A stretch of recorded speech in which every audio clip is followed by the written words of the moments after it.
Gangster एक ऐसा नाम जिसे सुनते ही लोगों के मन में खौफ सा फैल जाता है। ये नाम ही कुछ ऐसा है जिससे सुनने के बाद अच्छे अच्छों की नींद उड़ जाती है। लेकिन सोचने वाली बात ये है कि ऐसा क्या है इस 8 अक्षर के शब्द में कि लोगों के दिलो दिमाग में दहशत कायम किए हुए है। आज हम इस वीडियो के माध्यम से यही जानेंगे कि आखिर क्यों ये गैंगस्टर शब्द इतना खतरनाक है, और उसी के साथ हम भारत के कुछ टॉप गैंगस्टर के बारे में भी जानेंगे जिनसे जनता के साथ साथ सरकारें भी खौफे खाती है। आप जब तमाम गैंगस्टर की कहानी पढ़ेंगे तो आप पाएंगे कि गैंगस्टर का भी जीवन बाकी लोगों के जीवन की तरह ही शुरू होता है, लेकिन फिर किन्हीं कारणों के चलते वो आम जीवन को छोड़कर अपराध के रास्ते पर चल पड़ते हैं। और जैसे जैसे वो एक के बाद एक जुर्म करता जाता है, वो अपराध की दुनिया में अपना वर्चस्व स्थापित करता है और फिर एक समय के बाद वो उस दुनिया का बादशाह बन जाता है जिसे हम गैंगस्टर कहते हैं। किसी आम आदमी को एक गैंगस्टर बनाने में जितना हाथ उसका खुद का रहता है, उतना ही हाथ सरकार, समाज और कानून का भी है।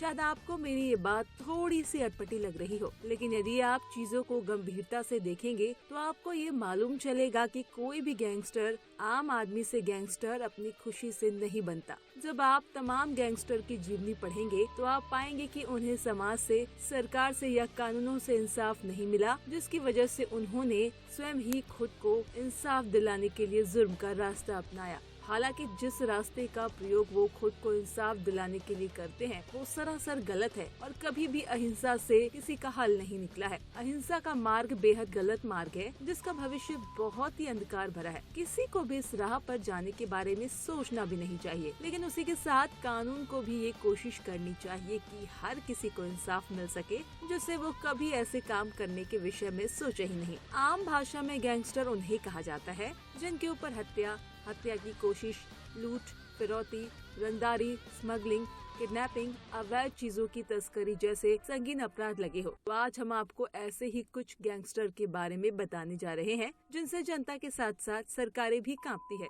Number 1, Lawrence Bishnoi. आज के समय में लॉरेन बिश्नोई भारत में गैंगस्टर की सूची में पहले नंबर पर है। एक कांस्टेबल के घर में जन्मा ये शख्स, जिसे देखकर ऐसा लगता ही नहीं है कि इसने कोई अपराध भी किया होगा, वो आज भारत का टॉप गैंगस्टर है। आज की बात करें तो लॉरेन के ऊपर 60 से ज्यादा मुकदमे दर्ज है, जिनमें से 30 पर उन्हें कोर्ट ने ग्रीन चिट दे दी है। लॉरेन की शिक्षा की बात करें तो लॉरेन ने पंजाब से LLB यानी लॉ की पढ़ाई की है और इसी लॉ की पढ़ाई के दौरान ही लॉरेन से गैंगस्टर लॉरेन का जन्म हुआ। दरअसल लॉरेन बिश्नोई ने कॉलेज के दिनों में ही एक छात्र संगठन स्टूडेंट ऑर्गेनाइजेशन ऑफ पंजाब को ज्वाइन किया और फिर छात्र संघ का चुनाव लड़े, जिससे वे हार गए। उसके बाद विपक्षी दल से उनकी भयंकर दुश्मनी हो गई। बताया तो ये भी जाता है कि लॉरेन की एक गर्लफ्रेंड थी जिसे लॉरेन अपनी जान से भी ज्यादा प्यार करता था, जिसकी विपक्षी छात्र दल द्वारा एक साजिश के तहत हत्या करवा दी गई थी। अपनी प्रेमिका की हत्या के बाद लॉरेन पूरी तरह से टूट गया था, जिसके बाद उनके अपनी प्रेमिका के कातिलों से बदला लेने के लिए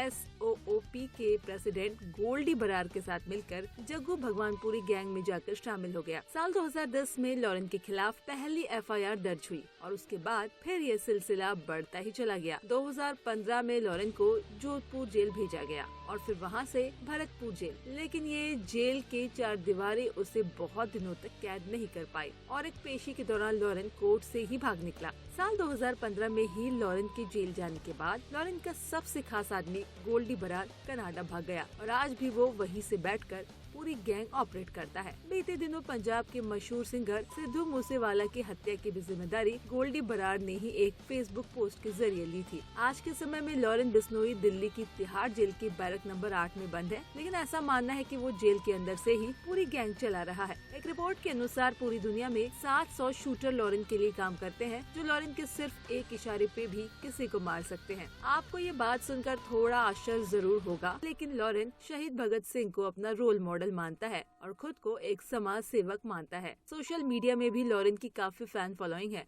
लॉरेन के फेसबुक पेज में 50,000 फॉलोअर हैं। आज लॉरेन महज 29 साल के हैं, लेकिन पुलिस रिमांड में भी उनका अपनी मूंछों पर ताव देने वाला स्टाइल बेहद फेमस है। साल 2018 में फिल्म अभिनेता सलमान खान को मारने की लॉरेन ने सुपारी ली थी। लॉरेन का कहना था कि काले हिरन को मारना पाप है और सलमान खान ने काले हिरन को मारकर एक जघन्य अपराध किया है, लेकिन पैसे और पॉपुलैरिटी के चलते सलमान खान को कोर्ट सजा नहीं दे रहा, जिसकी वजह से ये जिम्मा लॉरेन ने अपने सर पर लिया था। लेकिन कुछ ही दिनों के अंदर लॉरेन की गिरफ्तारी हो गई। आज लॉरेन का सरगना दिल्ली, पंजाब, हरियाणा और राजस्थान में एक्ट। आप लॉरेन को किस नज़र से देखते हैं, हमें कमेंट में जरूर बताएं। नंबर 2, विकास दुबे। बिकरू कांड को शायद ही कोई न जानता हो। ये वही कांड है जिसमें विकास दुबे के घर दबिश डालने पहुंची पुलिस पे विकास ने अपनी गैंग के साथ हमला कर दिया था और सीओ समेत 8 पुलिस वाले मार डाले थे। ऐसा बताया जाता है कि विकास के लिंक नेता और सरकारी अधिकारियों के साथ बहुत गहरे थे। विकास दुबे पर हत्या जैसे 50 से अधिक मामले दर्ज थे।